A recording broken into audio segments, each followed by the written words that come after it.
कैसे हैं आप लोग। आशा करता हूँ आप लोगों की पढ़ाई बहुत बढ़िया से चल रहा होगा। आज हम लोग डिस्कस करेंगे क्लास 10th का इकोनॉमिक्स का chapter number 4, that is globalization and the Indian economy. हम देखेंगे कि कैसे ग्लोबलाइजेशन जो है टेक्स प्लेस हुआ और इंडियन इकोनॉमी जो है कैसे ग्रो की। ठीक है, तो जिन बच्चों ने चैनल को सब्सक्राइब नहीं किया है, आप लोग चैनल को सब्सक्राइब कर लीजिएगा ताकि टाइमली वीडियो आप लोगों को मिलता रहेगा। और हमारा एक साइट है www.fullexpand जो भी चैप्टर हम फिनिश करते हैं उसके एक्सरसाइज के आंसर जो है हम अपने साइट पर अपलोड कर देते हैं ताकि टाइमली आप लोग अपना पढ़ाई को कर सकें। ठीक है, अब हम लोग स्टार्ट करते हैं globalisation and Indian economy.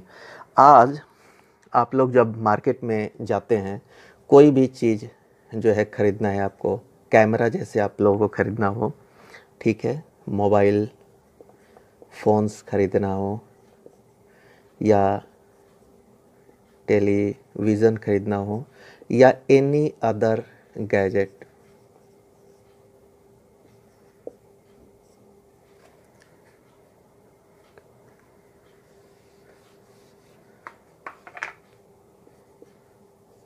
Any other electronic equipments जैसे रेफ्रिजरेटर वगैरह हो गया या अलग अलग चीज़ें हो गई, तो ये जो है जो कैमरा है आपको जो है जो लेटेस्ट होता है वो आपको लेटेस्ट वर्जन मिलेगा। ठीक है, एंड ये वर्ल्ड वाइड जो है फेमस होगा। जैसे कि यूएसए में भी सेम कैमरा यूज हो रहा होगा, चाइना में, ठीक है, फ्रांस, ब्रिटेन, या मोबाइल फ़ोन आप लोग जो है जो टॉप ब्रांडेड है कंपनीज़ है, एप्पल हो गई, तो सैमसंग हो गया, जियोमी, तो ये सब जो है जितने भी वर्ल्ड वाइड की कंपनी हैं वो सबके जो है आपको कैमरे मिल जाएंगे, मोबाइल फ़ोन मिल जाएंगे, टेलीविज़न्स जो है एकदम लेटेस्ट स्मार्ट्स जो है टेलीविज़न जो है आप लोगों को मिल जाएगा जो कि वर्ल्ड वाइड। तो ये सब जो है आइटम जो है वर्ल्ड में यूज हो रहे हैं प्रेजेंट डे में, वो सेम जो है वर्जन इंडिया में मिल जाता है। तो ऐसा जो है क्यों, आप लोगों ने कभी सोचा है? This is the due to globalisation of the Indian economy. ये इंडियन इकोनॉमी की ग्लोबलाइजेशन की वजह से हुआ है। अभी हम आगे जो है इसको देखेंगे, लेकिन आज के डेट में अगर कोई भी आप सामान खरीदना चाहे तो वो वर्ल्ड वाइड जो है जो यूज हो रहा है सेम जो है चीज़ जो है आपको इंडिया में मिल जाएगी। ठीक है, तो इन ए मैटर ऑफ ईयर्स, पहले क्या था कि कुछ साल पहले, 2 डिकेड्स पहले, 20 साल अगर हम पीछे जाते हैं तो उस समय जो है हमें इंडियन मेड आइटम ही मिल पाती थी। जो वर्ल्ड वाइड जो है जो लेटेस्ट जो गैजेट्स थे, कैमरा था, मोबाइल फ़ोन था, टेलीविज़न था, वो जो है आपको नहीं मिल पाता था। तो is a matter of years our market have been transferred.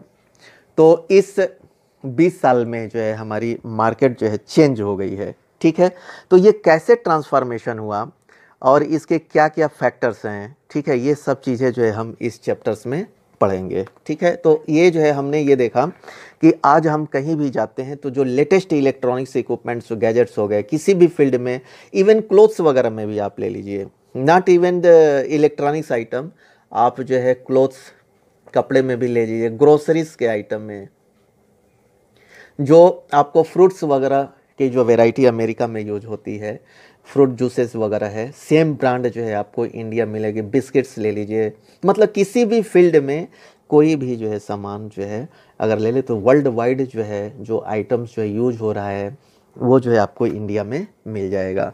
ठीक है, तो this is the due to globalisation of the Indian economy. अब हम इसमें देखेंगे आगे कि प्रोडक्शन अक्रॉस कंट्रीज,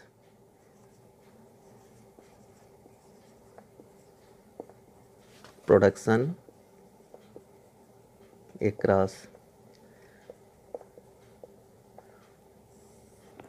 कंट्रीज।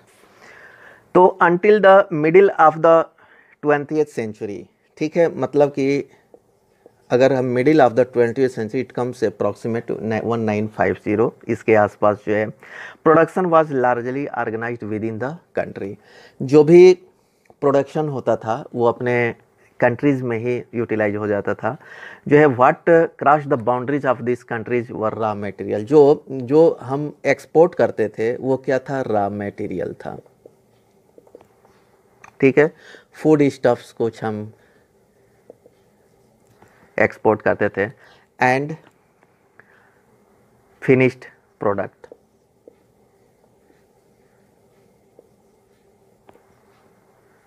तो ये जो है एक दूसरे कंट्री से आती थी और जाती थी। ये सब चीज़ें जो है colonies such as India exported raw material and food stuff. India क्या करता था, raw material and food stuff को जो है एक्सपोर्ट करता था एंड फिनिश्ड गुड को जो है इंपोर्ट करता था। ठीक है, क्योंकि टेक्नोलॉजी जो है उस समय ज़्यादा हमारे पास नहीं थी, तो जो है हम जो है ज़्यादा डिपेंडेंट हम रहते थे फिनिश्ड प्रोडक्ट को इंपोर्ट करने पे, और हम लोग एक्सपोर्ट क्या करते थे, raw material and food stuff जो है। तो trade was the main channel connecting distance country. तो ये ट्रेड से जो है हम एक दूसरे कंट्री से कनेक्ट होते थे। This was before large companies called multinational corporations. तो ये जो है जो भी ये सब चीज़ें होती थी ये जो है मल्टीनेशनल कंपनीज़ के आने से पहले की बात है। तो एमएनसीज, इसको जो है हम बोलते हैं मल्टीनेशनल कारपोरेशंस, मल्टी नेशनल कारपोरेशन। ठीक है, एमएनसीज क्या है अभी हम जो है इसको समझेंगे।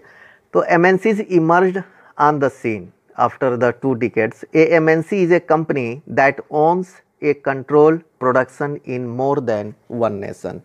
ठीक है, इस कंपनी का कंट्रोल जो है एक कंट्री से ज़्यादा कंट्री में होता है, या तो वो जो है एक कंट्री से में जो है डिज़ाइन करेगी, दूसरी कंट्री में जो है मैन्युफैक्चर करेगी, तीसरी कंट्री में असेंबल होगा, और जो है उसका एक्सपोर्ट जो है कहीं और से होगा। तो इस चीज़ को जो है हम देखेंगे। तो ये बोल रहा है कि MNC is a company that owns or controls production more than one countries. एक कंट्री से ज़्यादा में अगर इसका जो है बिजनेस जो है फैला हुआ होता है। MNC setup office and factory for production in regions where they can get cheap labour. ठीक है, तो ये कहाँ अपना सेटअप करते हैं अभी हम इसको देखेंगे।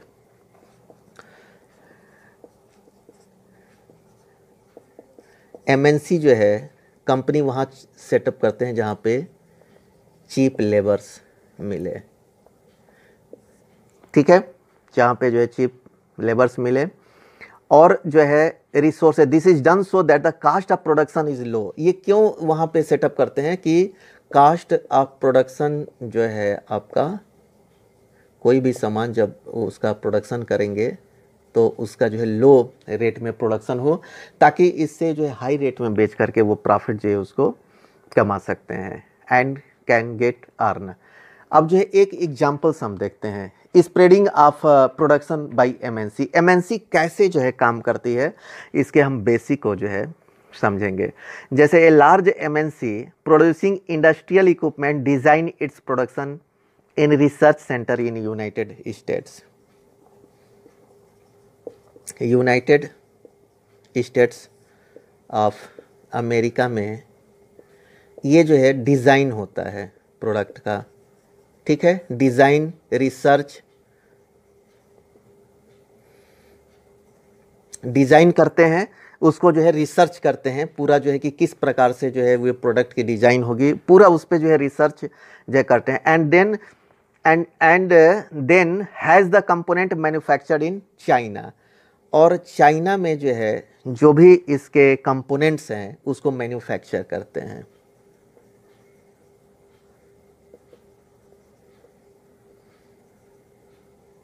ये आप लोगों को ध्यान देने के लिए देखिए, डिज़ाइन उन्होंने अमेरिका में किया, चाइना में उन्होंने क्या किया, मैन्युफैक्चर किया, जो है जो उसके कंपोनेंट होते हैं उसको बनाया चाइना में।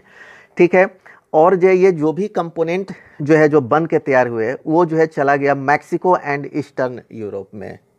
ठीक है, मैक्सिको एंड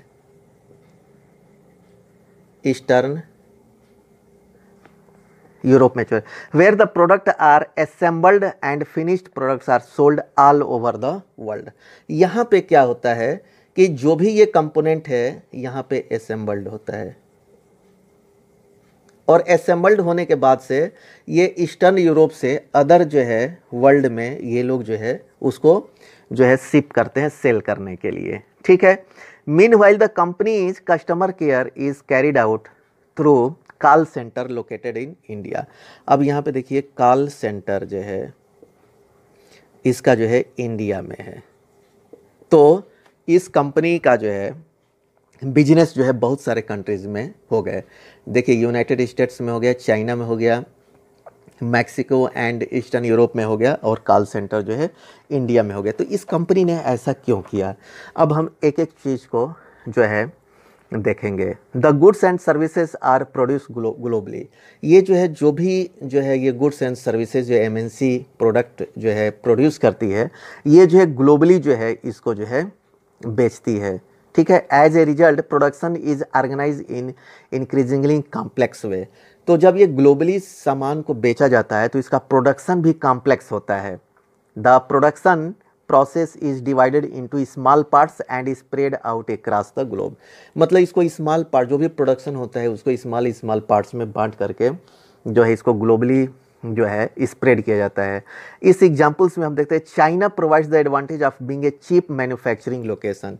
यहाँ पे चाइना में क्यों ये कंपोनेंट मैन्युफैक्चर्ड हो रहे हैं, क्योंकि चाइना का जो मैन्युफैक्चरिंग कास्ट है वो compare to rest of the world जो है चीप है, लोकेशन जो है चीप है। और मैक्सिको एंड यूरोप में जो है are useful for their closeness to the market in the US and Europe. और जो है यहाँ से अगर असेंबल्ड यहाँ पे करके ये अगर जो है बेचेंगे तो ट्रांसपोर्टेशन चार्ज जो है इस आइटम्स में कम होगा, क्योंकि वहाँ से जो है अदर्स जो है यूएस या यूरोपियन कंट्री जो है नज़दीक है, ठीक है। अब जो है ये स्किल यहाँ पे देखिए कॉल सेंटर जो है इंडिया में इन्होंने बनाया, तो India has highly skilled engineers. उनको ये पता है कि इंडिया में जो है हाईली स्किल्ड इंजीनियर्स हैं who can understand the technical aspect of the production. जो ये प्रोडक्ट है उसके टेक्निकल एस्पेक्ट को वो लोग समझ सकते हैं। It also has a educated English speaking youth who can provide customer care service, जो कि कस्टमर केयर सर्विस जो है प्रोवाइड कर सकते हैं। And all this probably can mean 50-60% cost saving for the MNC.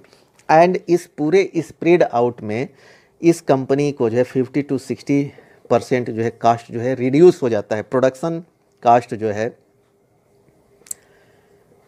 जो प्रोडक्शन कास्ट होता है वो रिड्यूस होता है। आप लोग देख सकते हैं कि ऑलमोस्ट जो है आधे दाम पे जो है इस कंपनी का प्रोडक्ट जो है रेडी हो जाता है। तो the advantage of spreading out production across the border to the multinational can be truly immense. तो इसीलिए जो है ये एमएनसी कंपनियां आई। तो इससे दो फायदे होते हैं, एक तो एमएनसी को प्रॉफिट होती है और इंटरनेशनल लेवल के प्रोडक्ट्स जो है अदर कंट्रीज़ में भी मिल जाते हैं। तो इस प्रकार से हम देखते हैं कि ये जो है कैसे जो है ग्लोबलाइजेशन का इफ़ेक्ट होता है, एमएनसी जो है कैसे काम करती है। इस क्लास में हम इतना ही कवर करेंगे। तब तक के लिए धन्यवाद।